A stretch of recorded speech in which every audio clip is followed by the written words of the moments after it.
کا کیا ہے، یہاں تو 2 منٹ میں اب سب کچھ آن لائن ہو جاتا ہے، وہ بھی مان لی بات، لیکن بہت دل دکھا اور میں ان کی کمی بہت زیادہ محسوس کر رہی ہوں، اور ذرا آقا میں آپ کو یہاں سے سلام کرتی ہوں۔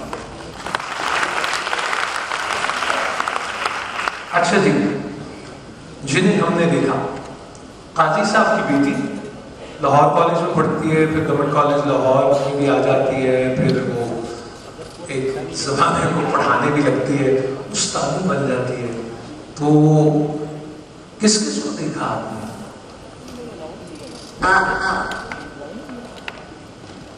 ہر اس شخص کو دیکھا جو دیکھنے کے قابل تھا۔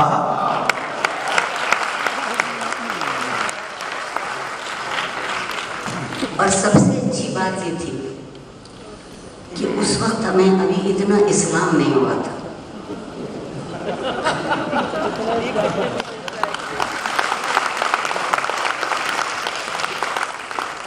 میں پانی پی لوں میرا، یہ تھا ہی تمہارے لیے تاکہ تم رستے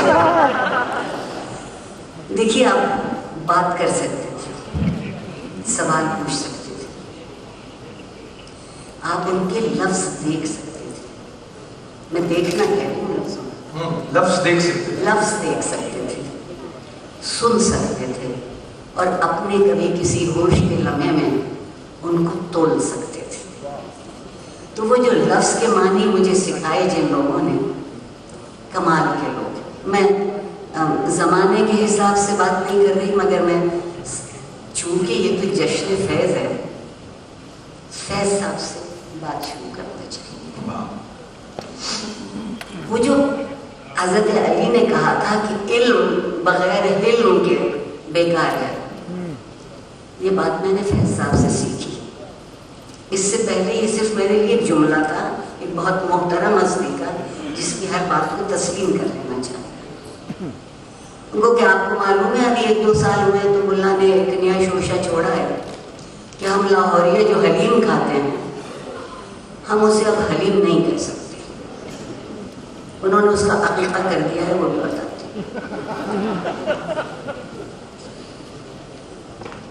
بولے پروردگار کے 99 ناموں میں سے ایک نام حلیم ہے، تو یہ اس کھانے کی چیز کا نام حلیم نہیں ہونا چاہیے۔ میں نے کہا حضور، جب کبھی بھی آپ کا کوئی لیڈر آتا ہے تو آپ اسے عالی قدر کہتے ہیں، بے مثال کہتے ہیں، لاجواب کہتے ہیں، نعمت کہتے ہیں، یہ سب خصوصیات بھی پروردگاری کی ہیں، آپ انہیں کیوں دے رہے ہیں؟ انہوں نے حلیم کا نام رکھا دلیم۔ وہ مسئلہ یہ ہے کہ جب بھی ہم بات کرتے ہیں تو یا الزام تراشی ہوتی ہے یا دشنام ترازی ہوتی ہے، مطمع نظر گالی دینے کا ہوتا ہے، ذلیل کرنے کا ہوتا ہے، کمتر ٹھہرانے کا ہوتا ہے، تو کسی بہانے بھی کر لیا جائے۔ فیض صاحب سے یہ سیکھا کہ کوئی چیز اس قابل نہیں ہے کہ اس کے لیے منفی طور پر سوچا جائے۔ اگر آپ کو اچھی نہیں لگتی، راستہ بدل لیجیے، طریقہ بدل لیجیے۔ اور دوسرا کمال زبان میں، وہ جو ایک میرا بڑا ظالم دوست ہے نا، اور آپ لوگوں کے دل کو ٹھیس نہ لگے کہ میں اسے بہت لاڈ میں بڑا کمینہ شاعر کہتی ہوں، پیار سے نام اس کا غالب۔ ان کا پیار سے دیکھیے کس آدمی نے خود کو کیسا پہچانا کہ اپنا نام غالب رکھ لیا اور ثابت کیا کہ غالب ہوں۔ فیض صاحب نے یہ پہلا کمال غالب کا تھا کہ عام اردو زبان، جسے تسنیم و کوثر میں دھلی ہوئی زبان کہتے تھے، واہ، آج یہ عالم ہے کہ وہ ہماری قومی زبان ہے، اسی لیے اس کی توہین کی جاتی ہے۔ جہاں وقت ملے، جہاں موقع ہو، اردو کے ساتھ جو بدسلوکی کر سکتے ہیں اس میں کبھی لمحہ بھر بھی نہ سوچیے۔ فیض صاحب نے غالب سے زبان کا مزاج سمجھا، کیونکہ اگر میں کوئی دوسرا لفظ استعمال کروں